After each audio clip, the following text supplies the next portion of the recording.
Halo Sobat Komunikasi, selamat datang di Ngobak, ngobrol bareng anak komunikasi. Bareng gue Suhada. Dan gue Wildan yang bakal nemenin kalian pada episode kali ini.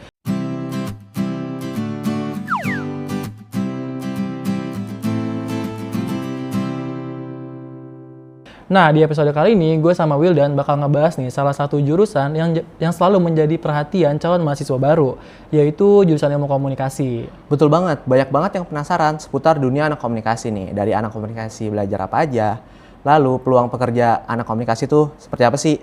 Sama yang paling penting, masuk komunikasi tuh worth it nggak sih? Nah, makanya gue bakal ngajak kalian nih yang lagi nonton podcast Ngobak buat ngobrol santai nih tentang realita anak komunikasi. Dari tugas yang kita jalanin, pengalaman selama kuliah, sampai peluang karir lulusan komunikasi. Gimana nih, udah siap belum? Udah dong. Oke. Nah, tapi Dan sebelum gue mulai itu, gue mau nanya nih ke lo pernah nggak sih denger yang namanya anak komunikasi itu cuma bisa belajar ngomong? Dan menurut lo itu bener nggak sih? Nah, itu salah satu stereotip yang paling sering dicap bagi kita ya, terutama anak komunikasi, cuma belajar ngomong. Padahal aslinya kita diajarkan bagaimana pesan itu dibuat, disampaikan, dan diterima dengan baik dan benar oleh audiens atau masyarakat dengan menggunakan berbagai media dan situasi. Bener banget kan? Jadi kita sebagai anak komunikasi itu bukan cuma belajar ngomong doang, apalagi presentasi di depan kelas. Iya, karena di komunikasi kita juga mempelajari tentang ada advertising, ada jurnalistik, ada public relation, dan yang terakhir ada manajemen komunikasi. Nah, dan menurut gue nih Dan, yang menarik nih, di komunikasi itu ternyata mata kuliah itu nggak cuma tentang teori. Kita itu ada prakteknya juga sih. Betul. Jadi kita di komunikasi, kita juga belajar tentang praktik. Nah, salah satu contohnya mungkin kayak seperti kita ini nih, kita sedang membuat podcast. Mungkin contoh lainnya, kita membuat video campaign, photobook, hingga kita membuat laporan penelitian. Makanya nih Dan, menurut gue cukup kaget sih pas awal-awal gue jadi komunikasi. Karena ternyata nih, tugas yang dikasih sama dosen tuh banyak banget. Dan di tugas itu tuh kita dilatih nih buat selalu berpikir kritis dan selalu kita nih mengasah kreativitas kita sendiri. Supaya tugas yang kita dikasih sama dosen itu cepat selesai. Betul banget.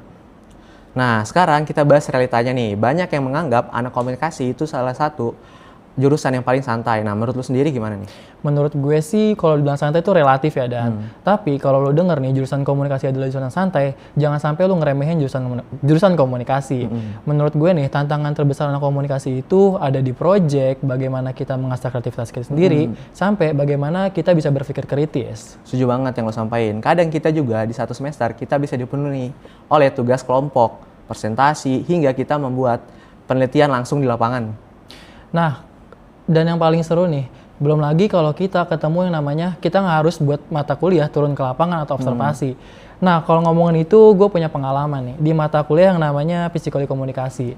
Jadi di mata kuliah ini, gue tuh diharusin buat turun ke lapangan ke anak SMK nih, buat ngedukasi mereka tentang FOMO yang terdampak pada generasi Z. Jadi gue tuh ngasih tahu mereka nih, kalau FOMO itu sebenarnya baik atau enggak, dan bagaimana FOMO itu berdampak ke generasi mereka. Dan menurut gue itu adalah salah satu pengalaman kuliah terseru buat gue, dan apalagi ternyata nilai yang gue dapetin tuh sesuai ekspektasi gue. Jadi itu seru banget sih. Berarti itu salah satu pengalaman terbaik atau terseru menurut lo ya? Bener banget, itu salah satu pengalaman yang terseru buat gue sih. Nah, untuk kuliah sambil kerja, kira-kira gimana? Kalau menurut gue kuliah sambil kerja nih buat anak komunikasi itu termasuk fleksibel ya. Karena skill yang kita dapetin nih dari dosen-dosen, dari tugas-tugas itu tuh bisa banget langsung dipakai di dunia kerja. Setuju banget. Mungkin salah satu contohnya mungkin jadi admin media sosial, lalu kita bisa jadi freelance videographer atau fotografer, sampai kita bisa magang di sebuah agensi. Benar, bahkan nih menurut gue ya, sebagai anak komunikasi nih, banyak banget anak komunikasi yang sebelum lulus, mereka itu udah punya yang namanya banyak portofolio yang bagus banget. Nah, tantangan terbesarnya sih ya, kalau buat anak komunikasi yang mau kuliah sambil kerja, itu tuh bukan tentang bisa atau enggaknya, tapi bisa nggak sih lu tuh ngebangun skill time management yang bagus banget. Karena menurut gue ya, lu tuh ngebagi waktu buat kerja, kuliah, sambil nugas itu menurut gue berat sih. Berarti skill time management itu skill yang wajib lu miliki ya? Bener banget, time management itu adalah skill yang paling wajib dimiliki sama anak komunikasi sih.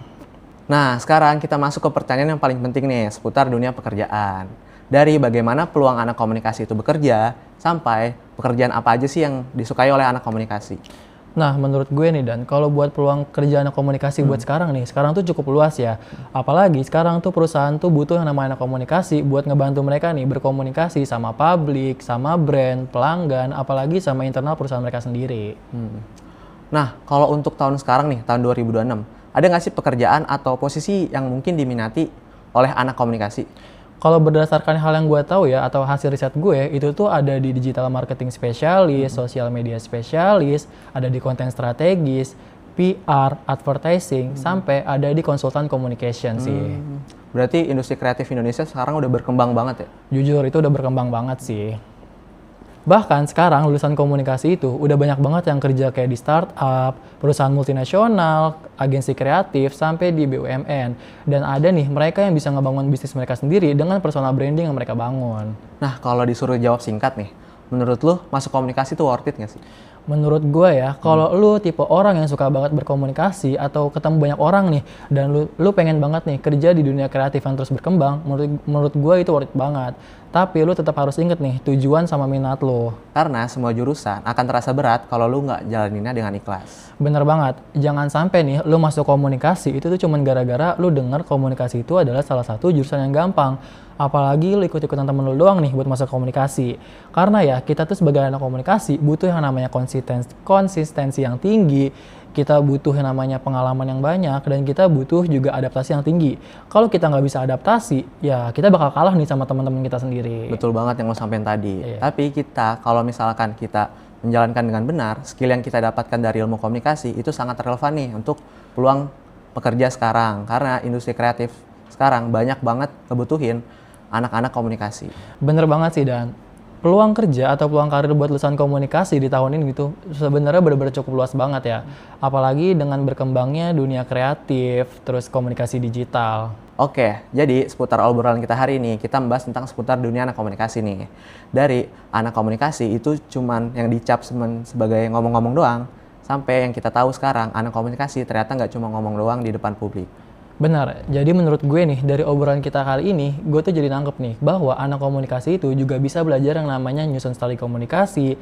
Kita tuh juga belajar yang namanya bagaimana nih kita bisa ngubah persepsi publik menjadi lebih baik, hingga kita mampu buat menyusun komunikasi yang efektif di berbagai bidang sih, Dan. Betul banget yang lo sampein tadi. Tapi kita juga punya tantangan tersendiri nih, tapi nggak nutup kemungkinan buat kita kuliah sambil kerja. Betul banget, Dan. Terima kasih buat kalian yang sudah dengerin episode ini sampai akhir. Dan buat kalian nih yang punya pertanyaan, cerita, atau pengalaman, boleh banget nih share di kolom komentar YouTube Ngobak kami. Dan jangan lupa follow akun media sosial seperti TikTok, Instagram, YouTube, akun IISIP Jakarta agar nggak ketinggalan konten seru lainnya. Jangan lupa juga buat follow akun podcast Ngobak di YouTube biar kalian nggak ketinggalan nih episode seru selanjutnya. Gue Suhada. Dan gue Wildan. Kita pamit undur diri. Sampai jumpa. Bye-bye.